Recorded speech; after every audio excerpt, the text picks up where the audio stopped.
Chers amis, bonjour, bonjour à chacun.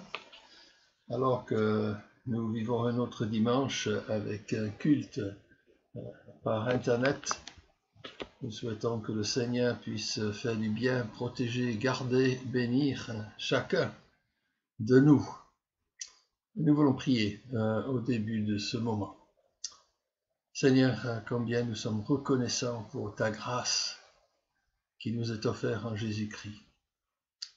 Nous voulons te bénir parce que nous savons que tu es un Dieu d'amour, de compassion et de bénédiction pour chacun de tes enfants. Seigneur, regarde-nous pendant ces instants.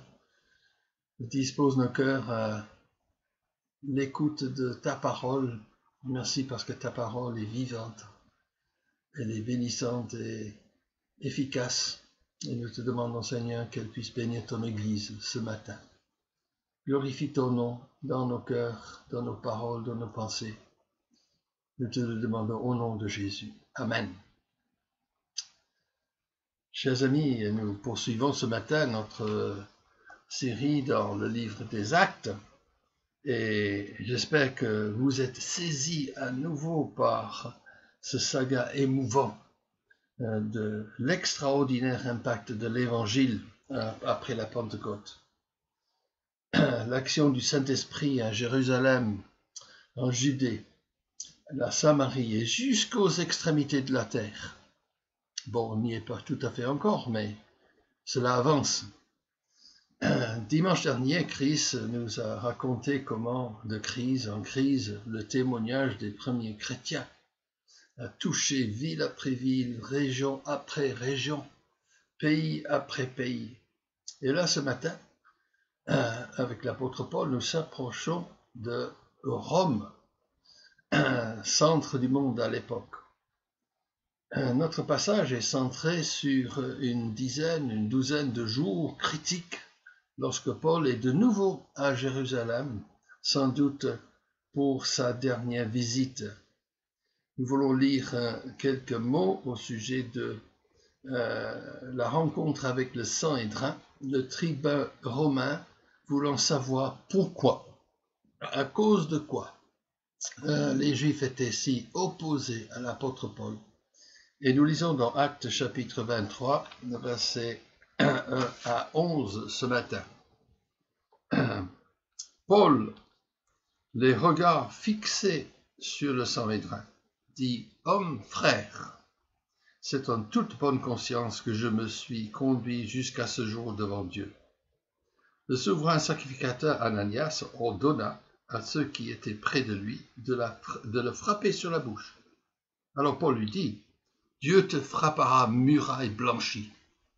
Tu es assis pour me juger selon la loi et tu violes la loi en ordonnant qu'on me frappe. » Ceux qui étaient près de lui dirent, « Tu insultes le souverain sacrificateur de Dieu. » Et Paul dit, « Je ne savais pas, frère, que ce fût le souverain sacrificateur, car il est écrit, « Tu ne parleras pas mal du chef de ton peuple. » Paul, sachant qu'une partie de l'assemblée était composée de Sadducéens et l'autre de pharisiens, cria dans le Sanhédrin, « Homme frère, je suis pharisien, fils de pharisien.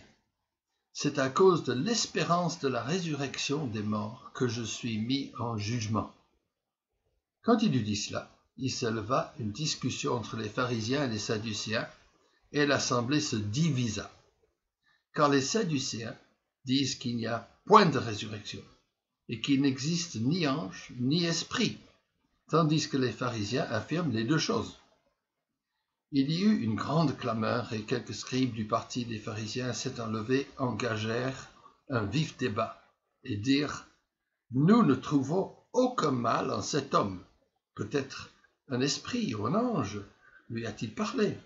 Ne combattons point contre Dieu. » Comme la discorde allait croissant, le tribun, craignant que Paul ne fût mis en pièces par ces gens, fit descendre les soldats pour l'enlever du milieu d'eux et le conduire à la forteresse. La nuit suivante, le Seigneur apparut à Paul et dit, « Prends courage, car de même que tu as rendu témoignage de moi dans Jérusalem, il faut aussi que tu rendes témoignage dans Rome. Quelques mots pour mettre tout cela en contexte. Paul et son équipe ont déjà fait 3 voyages missionnaires, couvrant des milliers de kilomètres, pour annoncer le message de l'Évangile en Galatie et en Asie mineure, la Turquie d'aujourd'hui, en Macédoine et en Grèce. Partout, dans ces messages, il met l'accent sur une chose, la résurrection de Jésus-Christ. Et il le mentionne toujours, dans chaque message. Dans ces voyages, il a fondé de nombreuses églises. Maintenant, il est de retour à Jérusalem et il visite le temple. Notons, il respecte toujours le temple et la loi juive, comme les milliers de juifs qui se sont convertis à l'évangile. Et personne, à travers 3 procès, personne ne va pouvoir trouver le moindre chose qui prouve le contraire. Il ne critique pas. Même si l'Église chrétienne est en train de s'éloigner progressivement de la loi juive, des pratiques juives, mais des Juifs d'Asie où il a été persécuté, lancent des accusations mensongères contre lui. Et cela conduit à une émeute, encore une, comme celle qui a eu lieu à Éphèse par exemple. Et Paul est sauvé de justesse par les soldats romains. Dans le chapitre 22, avant d'entrer dans la forteresse romaine, il donne son témoignage à la foule avec la permission du tribun. Et nous lisons donc dans le chapitre 22 ce qui suit.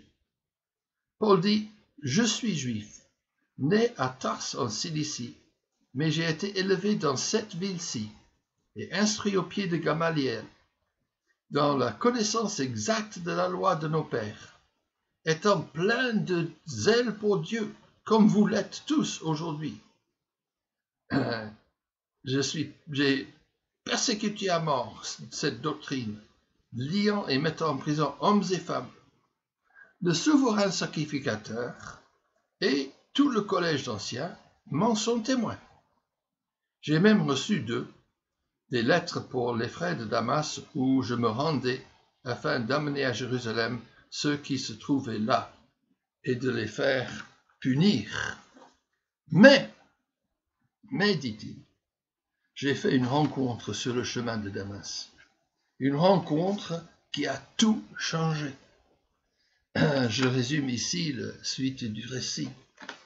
Paul dit, j'étais sur le chemin de Damas, j'étais près de la ville, et j'avais des idées de violence et de meurtre pour arrêter les croyants en Jésus dans la ville. Lorsque, PAM! Une lumière éblouissante, plus forte que le soleil à midi, m'a jeté par terre à genoux. Et une voix me parle du ciel. Saul, Saul, pourquoi tu me persécutes? J'ai dit, mais qui es-tu, Seigneur? Et il m'a répondu, je suis Jésus que tu persécutes. J'étais par terre, le nez dans la poussière. Et j'ai dit alors, mais qu'est-ce que je dois faire, Seigneur? Il m'a dit, va en ville, et là, on te dira ce qu'il faut faire. On m'a conduit par la main parce que je ne voyais plus rien à cause de la grande lumière. Et 3 jours plus tard, un juif fidèle, apprécié par tous les juifs de Damas, est venu et voilà ce qu'il m'a dit. Versets 14 et 15 de chapitre 22. Le Dieu de nos pères t'a destiné à connaître sa volonté, à voir le juste, à entendre les paroles de sa bouche, car tu lui serviras de témoin auprès de tous les hommes des choses que tu as vues et entendues. Et maintenant, que tardes-tu? Lève-toi, sois baptisé et lavé de tes péchés en invoquant le nom du Seigneur. Ce qui fut fait tout de suite. Dans le passage de cet épisode en Acte 9, Dieu a dit, le Seigneur t'a choisi pour porter son nom devant les nations, devant les rois et devant les fils d'Israël. il reste un moment à Damas et puis il retourne à Jérusalem. Et il dit, de retour à Jérusalem, comme je priais dans le temple, je fus ravi en extase et vis le Seigneur qui me disait, hâte-toi, sors promptement de Jérusalem, parce qu'ils ne recevront pas ton témoignage sur moi. Et je dis, Seigneur, ils savent eux-mêmes que je faisais mettre en prison et battre de verge dans les synagogues ceux qui croyaient en toi.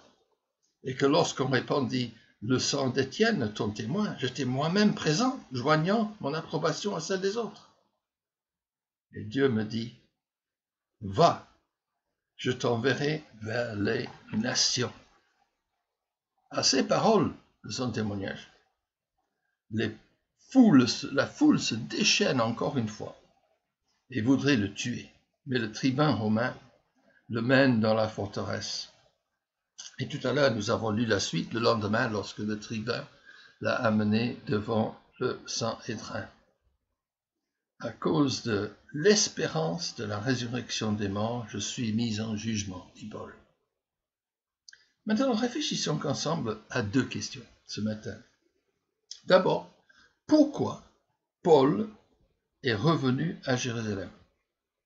Ensuite, pourquoi Dieu est-il si patient? Alors pourquoi il est revenu à Jérusalem? Alors que Dieu lui avait dit, ils ne t'écouteront pas.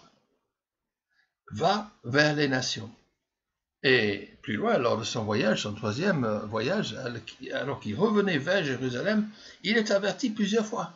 D'abord à Tyr, dans le chapitre 21, et ensuite à Césarée, où il est chez Philippe. Et le prophète Agabus prend sa ceinture, lie ses mains, et lui dit, tu seras lié, tu seras mis en prison et persécuté.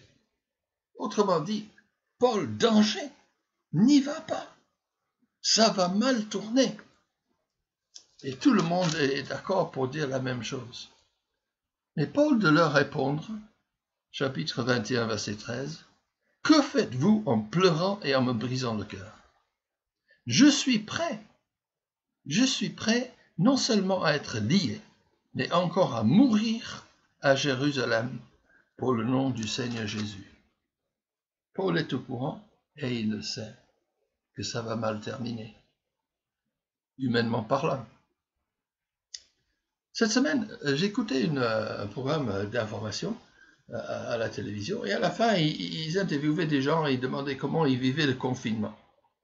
Et ce jour-là, c'était Thierry Lhermitte. Thierry Lhermitte, l'acteur de cinéma. Et la dernière question, c'était Thierry, qu'est-ce que tu penses? Après ce confinement, est-ce que les choses vont changer? Voici sa réponse. Il dit, moi, je suis pessimiste. L'homme ne change que quand il y est obligé. C'est quand il y a crise qu'il y est obligé. D'ailleurs, je parlais aussi avec un voisin il y a 2-3 jours, et il a dit, mais moi, je ne crois pas. Rien ne va changer. Alors on peut dire, mais alors pourquoi est-ce qu'il est revenu? Pourquoi revient-il à Jérusalem alors que personne ne va l'écouter? La réponse est simple. Il aime son peuple. Malgré tous les problèmes qui lui ont créés, il aime son peuple. Et il y a deux choses qui prouvent cela. Ce qu'il fait et ce qu'il dit. Ce qu'il fait, d'abord c'est simple. Il a fait une collecte d'argent dans toutes les églises qu'il a fondées. Et il revient à Jérusalem avec le don. Acte 24, verset 17, il le dit, « Je suis venu avec un don pour les pauvres de mon peuple. » Il aime les pauvres de son peuple. Il aime son peuple qui a souffert de famine. Il veut soulager leur souffrance. Le cœur de Paul est rempli d'amour pour ceux qui l'écoutent comme pour ceux qui ne l'écoutent pas. La deuxième chose, c'est que il souffre de voir la dureté de leur cœur. Eux qui avaient reçu tellement de privilèges, tellement d'informations, d'appels, d'avertissements de la part de Dieu. Lisons ce qu'il dit de lui-même. Romains 9, versets 1 à 3. Je dis la vérité en Christ, je ne mens pas, ma conscience m'en rend témoignage par le Saint-Esprit. J'éprouve une grande tristesse et j'ai dans le cœur un chagrin continuel, car je voudrais moi-même être anathème, ça veut dire rejeté ou excommunié, et être séparé de Christ pour mes frères. Chapitre 10, verset 1. Le vœu de mon cœur et ma prière à Dieu pour Israël, c'est qu'il soit sauvé. Comme moi, ils ont du zèle. Mais ils sont ignorants. Ils n'ont pas compris. Seigneur, aie pitié d'eux comme tu as eu pitié de moi. Certaines personnes ici ce matin qui écoutent ce message peuvent comprendre cela. Il y en a qui ont des parents, des frères, des sœurs, des amis qui ne comprennent pas ou qui ont résisté au message de l'amour de Dieu en Jésus jusqu'à ce jour. Et ils voudraient tellement qu'ils viennent au Seigneur et que leur cœur de pierre soit transformé, comme dit le prophète Ézéchiel, en cœur de chair. Paul dit encore, quand il écrit à son ami et son équipier Timothée, 1 Timothée 1, verset 13, « Moi, j'étais auparavant blasphémateur, un persécuteur, un homme violent, mais j'ai obtenu miséricorde parce que j'agissais par ignorance, dans l'incrédulité, et la grâce du Seigneur a surabondé avec la foi et l'amour qui est en Jésus-Christ. » C'est Jésus, le Jésus ressuscité, qui a tout changé, absolument tout. Seigneur, tu m'as rencontré moi, tu m'as transformé, toi le ressuscité. Tu peux faire la même chose pour eux. Et toi qui écoutes ce matin, je ne sais pas tous ceux qui seront à l'écoute de cet enregistrement, mais est-ce que l'amour de Dieu pour toi en Jésus a bouleversé ta vie, changé ton cœur? Est-ce que ton cœur de pierre est devenu comme un cœur de chair? As-tu fait cette rencontre personnelle avec Jésus, mort et ressuscité pour toi? Est-ce que ta vie a changé? Est-ce que tu as cette envie dans ton cœur de le partager avec les autres? Et ta famille, et tes voisins, et tes collègues, et tes amis? Le cœur le plus dur peut être transformé par l'amour de Jésus-Christ, grâce à son sacrifice. Dieu l'a dit, Ézéchiel 36, verset 26, « J'ôterai leur cœur de pierre et je leur donnerai un cœur de chair. » Et il faut persévérer dans la prière, quoi qu'il arrive, pour les amis, pour eux, pour ceux qui vous entourent. Il faut saisir par la foi l'amour de Dieu pour eux, afin qu'ils touchent leur cœur et qu'ils ouvrent leurs yeux. La deuxième question, c'est pourquoi Dieu est si patient? Paul écrit, la suite de Timothée chapitre 1er, de ce que nous avons déjà lu, Paul écrit, « C'est une parole certaine et entièrement digne d'être reçue, que Jésus est venu dans le monde pour sauver des pécheurs, dont je suis le premier. Et j'ai obtenu miséricorde afin que Jésus-Christ fît voir en moi sa patience, pour que je servisse d'exemple à ceux qui croiraient en lui pour la vie éternelle. » Toute la Bible est un témoignage puissant à la patience et l'amour de Dieu. L'Ancien Testament montre comment Dieu a parlé, averti le peuple d'Israël pendant plus de 15 siècles. Et il y avait des hauts, il y avait des bas, mais finalement, ils ne le reconnaissent pas. Jésus le résume dans Luc chapitre 20, dans la parabole de l'homme qui a planté une vigne. Il a confié sa vigne à des vignerons. Il envoie maintes fois des serviteurs pour en récolter les fruits. Mais les vignerons les rejettent, les tabassent, les tuent. Et finalement, il se dit, mais je vais leur envoyer mon fils. Ils vont le respecter. Ils envoient le fils, mais ils disent, mais voici l'héritier. On le tue et la vigne est à nous. Et ils le tuent aussi pour garder la vigne pour eux-mêmes. pour garder leur indépendance. Nous ne voulons pas que cet homme règne sur nous, dit un autre verset. Est-ce que je réalise combien Dieu est déjà patient avec moi? Moi qui suis chrétien depuis tant d'années, il est patient avec mes faiblesses. Et avec nous tous, n'est-ce pas? Parce que qui peut dire qu'il est tout ce qu'il devrait être à cause de l'amour de Jésus que Jésus nous a manifesté? Paul parle de cela de lui-même en Romains 7 et dit « Misérable que je suis. Je ne suis pas ce que je voudrais être et j'en suis incapable. » Jésus parle avec Pierre. Pierre qui disait qu'il était prêt à mourir, comme Paul. Plus tard, il était prêt à mourir pour Jésus. Mais Jésus sait bien qu'il est faible et qu'il va le renier. Et il parle avec douceur et avec compassion. Pierre, j'ai prié pour toi, afin que tu gardes la foi. Dieu est patient aussi avec les incrédules, ceux qui se résistent à lui. Pierre en parle dans son épître, et il comprenait quelque chose, Pierre, à cause de son expérience. Pierre dit que Dieu a patienté 120 ans pendant que Noé construisit l'arche au milieu d'un monde rempli de violence, avant qu'il n'envoie le déluge en jugement sur l'ensemble de l'humanité. Jésus annonce qu'il en sera de même à la fin des temps à son retour. Il sera comme dans les jours de Noé. Le monde sera rempli de corruption, de violence. Mais comme Paul dit à Athènes, dans son message en Acte 17, Dieu a fixé un jour où il jugera le monde selon la justice par l'homme qu'il a désigné, ce dont il a donné une preuve certaine, en le ressuscitant des morts. Autrement dit, Dieu est patient, mais sa patience a une limite. Et à la dernière page de la Bible, Jésus dit « Je viens bientôt, et ma rétribution est avec moi pour rendre à chacun selon ses œuvres. » Avant de partir, Jésus a dit « Ce sera comme au jour de Noé. Ce sera la même chose. » Mais au retour de Jésus, le jugement dernier interviendra. Et là, ça sera final, inéluctable.